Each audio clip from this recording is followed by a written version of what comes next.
In every quiet street, behind the doors of seemingly ordinary homes, lie stories no one expects. Stories of love and laughter, but also of secrets buried deep, hidden from the world. Tonight we take you inside one such story, a tale of trust shattered and lives forever changed. A marriage that, on the surface, appeared perfect, but beneath was unraveling in ways no one could have imagined. This is the story of Emily and Mark, two people bound by vows yet torn apart by darkness. A story that begins with hope and ends in tragedy. As we peel back the layers, you will witness the chilling events that led to a betrayal so deep, so devastating, it would shock an entire community. Join us now as we uncover the truth behind the smiles, the secrets behind closed doors, and the deadly deception that fooled everyone. Mark was the kind of man people looked up to, a devoted husband, a loving father, and a pillar of his community.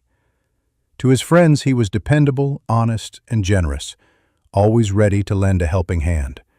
His dedication to his family was unwavering, and he worked tirelessly to provide them with a safe and comfortable life. Neighbors often spoke of Mark with admiration, recalling weekend barbecues in the backyard, laughter echoing through the neighborhood, and quiet moments spent coaching his son's Little League team. His reputation was spotless, a man who lived by his word and cared deeply for those around him. But, as with many stories, the surface only tells part of the tale. Behind the closed doors of the family home, subtle tensions began to simmer. Whispered arguments between Mark and Emily grew more frequent, brief, sharp exchanges that neighbors tried to ignore but couldn't help overhearing. The laughter faded, replaced by long silences and uneasy glances. Friends noticed a shift in Mark's demeanor, too. The spark in his eyes dimmed, and the man who once carried the world on his shoulders seemed weighed down by invisible burdens. No one could have guessed the darkness slowly creeping into their lives, the secrets that would soon shatter the fragile peace. Emily was known by many as charming, outgoing, and endlessly graceful, the kind of woman who lit up a room with her smile. She was social, well-liked, and seemed to have everything anyone could want: a loving husband, a beautiful home, and a life full of promise. But as the layers of this story unfold, we come to understand that appearances can be deceiving, that beneath the polished surface, cracks were widening. Neighbors recalled overhearing occasional arguments, brief but heated exchanges that seemed out of place in such a peaceful neighborhood. Family friends whispered of a growing distance between Emily and Mark, subtle yet unmistakable. The warmth they once shared was fading into cold silence. Then, the unthinkable happened. When Mark's lifeless body was discovered in their home, Emily's reaction stunned everyone who knew her.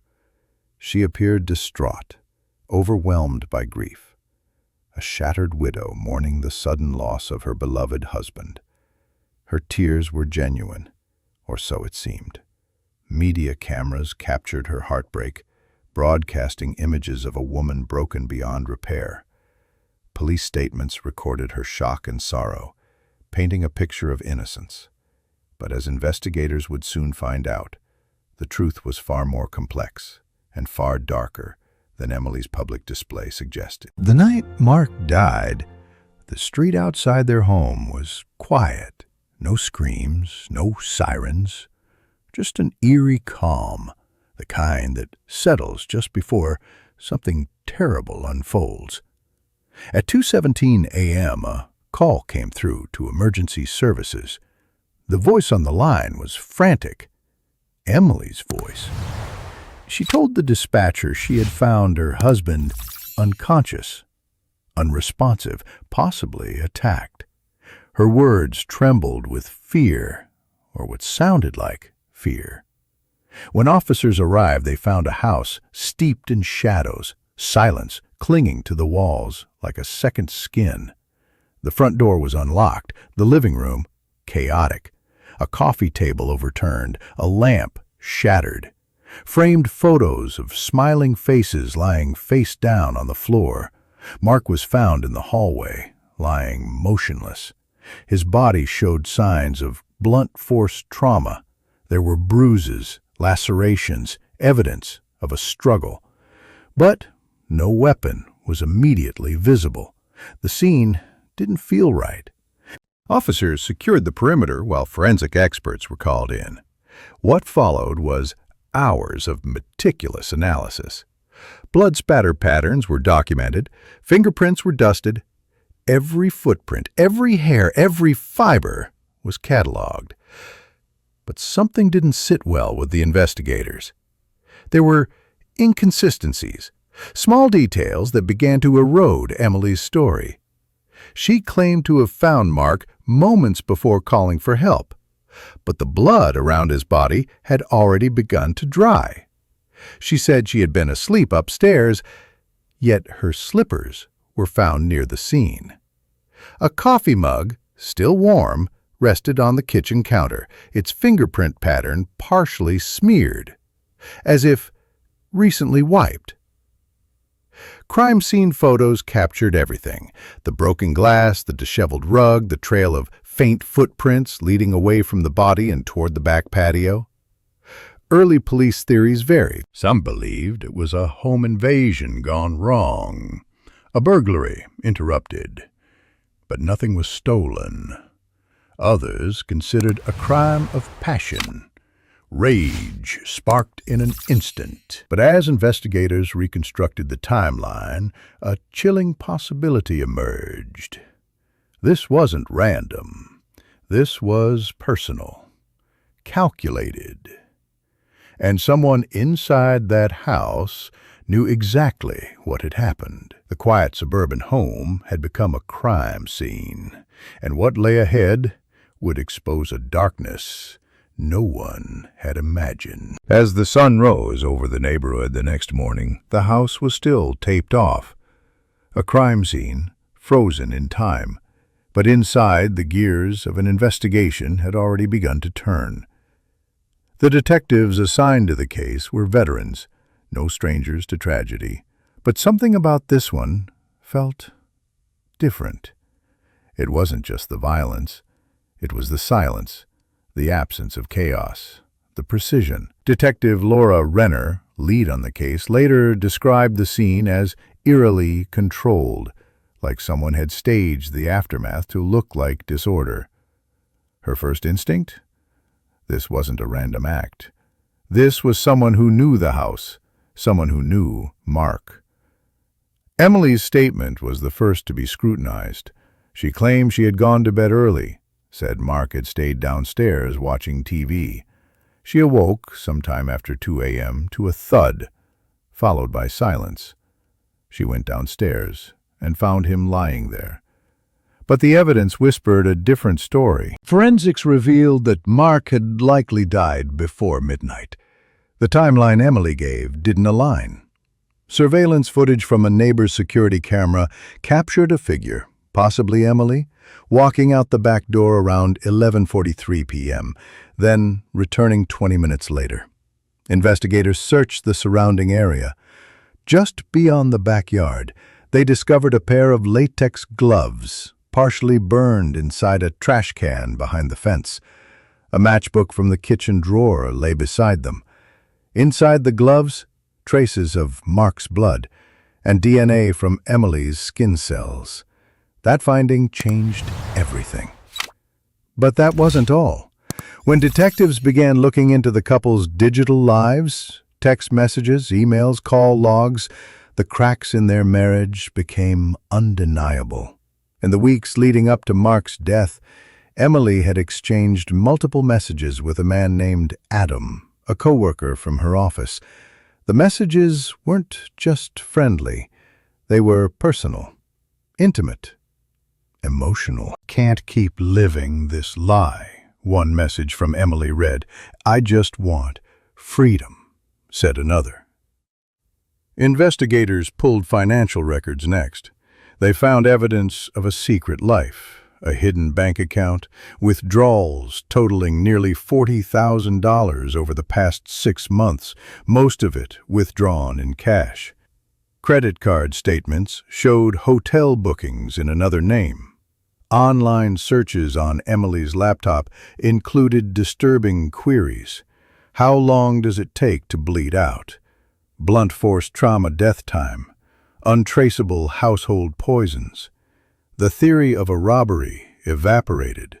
In its place, a chilling picture began to form, a calculated plan, carried out by someone who knew how to play the role of the grieving spouse.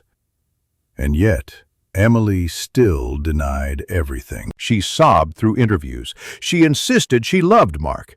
She painted herself as a victim, scared, confused, and devastated by the loss of her husband. But the evidence was mounting. The lies were unraveling, and investigators knew they were getting closer to the truth. A truth that would leave the entire community reeling. Every murder has a motive. That's what investigators are trained to believe. No matter how brutal the act, no matter how carefully it's concealed, there's always a reason. And in Mark's case, the motive was starting to take shape. But before pointing the finger, detectives had to explore every possibility. They looked beyond Emily, beyond the walls of the home, to see if someone else had a reason to want Mark gone. At first glance, he had no enemies, no legal disputes, no criminal background. He was, by all accounts, the kind of man no one wanted dead. But that didn't mean he hadn't crossed someone. One lead took detectives to Mark's workplace. A recent dispute with a former employee had grown tense. Terminated just 2 weeks prior, the man had sent angry emails threatening to make things right. He had no alibi for the night of the murder, and when questioned, his answers were defensive and cold. But his phone data told a different story, placing him miles away at the time of Mark's death. A dead end. Another thread unraveled closer to home. Emily's co-worker, Adam, the man she had been texting, meeting, and confiding in. On the surface, he appeared cooperative, calm, polite. But underneath, there were secrets. Security footage showed Adam's car parked 2 blocks from the crime scene just hours before the 911 call. He claimed he was just driving by, but when pressed, he admitted they'd been more than just friends. He and Emily had been involved for almost 5 months. Investigators now had a new theory, a lover's conspiracy, a plan hatched in private, carried out in cold blood. But things still didn't fully align. Adam's phone showed no calls with Emily that night. His search history, while damning in other ways, lacked signs of direct involvement. And most importantly, there was no physical evidence tying him to the scene. Still, motive was now clear. Emily had reasons, plural, a troubled marriage, a secret relationship, a financial escape plan. She had withdrawn tens of thousands of dollars, preparing to disappear. Her internet history was full of searches for countries without extradition laws. But it was the life insurance policy that turned the tide. Just 3 weeks before Mark's death, Emily had convinced him to increase his policy, doubling it to $750,000. When detectives asked why, she claimed it was his idea. Mark's family said otherwise. Emily had motive, opportunity, a web of deceit so carefully spun that for weeks no one saw through it. But now it was beginning to unravel. By the time investigators closed their initial report, the case against Emily had shifted from suspicion to certainty. The lies, the inconsistencies, the hidden affair, the forensics, the insurance policy. Each piece by itself wasn't enough, but together they told a devastating story, one that detectives now believed without hesitation. Emily had orchestrated Mark's death, and so 43 days after the night of the murder, officers arrived quietly at the same home, once filled with laughter. They knocked on the door. Emily answered. She was calm, surprised but not panicked. When they told her she was under arrest for the murder of her husband, she didn't cry. She didn't scream. She simply nodded, asked if she could change her clothes, and walked with them to the cruiser as if she knew this moment had been coming. Her trial would become one of the most closely watched in the state. The courtroom overflowed with reporters, family members, and curious strangers. The press dubbed her the widow behind the smile. Her mugshot, with faint mascara stains and a blank stare, was plastered across every major news outlet. The prosecution's case was meticulous. They presented the blood evidence, the gloves, the search history. They detailed the financial motive. They showed the text messages with Adam, painting Emily as manipulative, deceptive, and dangerous. But perhaps the most haunting evidence was a recorded call made just days after Mark's death. Emily, speaking with her bank, calmly inquiring about the insurance payout. Her voice emotionless, her questions precise. The defense pushed back. They claimed there was no murder weapon, no eyewitness, that the timeline was speculative and Emily's grief had been misunderstood. They called psychologists who testified that trauma can present in strange ways, that some people go numb, especially after extreme loss. But when Emily took the stand, the courtroom held its breath. She wore black, spoke softly, looked directly at the jury. She denied everything, denied the affair, denied ever wanting Mark dead, denied knowing anything about the gloves. Said she was a loyal wife, now a victim of a cruel misunderstanding. But it was too late. The truth had already been stitched together. The jury deliberated for just under 6 hours. When they returned, the room fell silent. The foreperson stood, looked to the judge, and said the words that would seal Emily's fate. "We find the defendant guilty of first-degree murder." Emily didn't cry. She stared straight ahead. The judge's sentence: life in prison, without the possibility of parole. After the cameras stopped flashing and the courtroom emptied, the world moved on. But for those who knew Mark, the loss never faded. His parents, once hopeful and proud, were left with only photos and silence. His son, just 10 years old, would now grow up without a father and with a mother behind bars. The life they had built was gone. Not by accident, not by tragedy, but by choice. A betrayal that cut deeper than any crime scene. Mark's family held a quiet memorial months after the trial. No media, no speeches, just close friends, standing beneath a gray sky, remembering the man he truly was. Not as a headline, not as a victim, but as a father, a brother, a friend. They planted a tree at the edge of his favorite hiking trail, and every year since, they gather beneath it to remember. As for Emily, her name faded from the headlines. Her appeal was denied. She remains incarcerated to this day, reportedly alone and largely unvisited. The once glamorous woman with the charming smile now spends her days behind concrete walls and iron bars, her future reduced to routine and regret.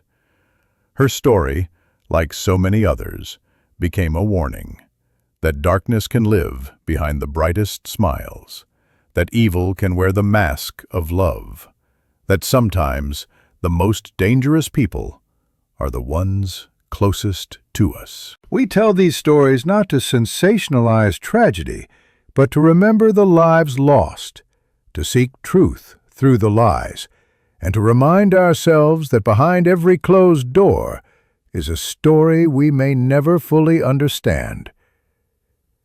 This was the story of Mark and Emily, a marriage built on love, destroyed by betrayal. Thank you for watching. Stay aware, stay safe, and never take trust for granted.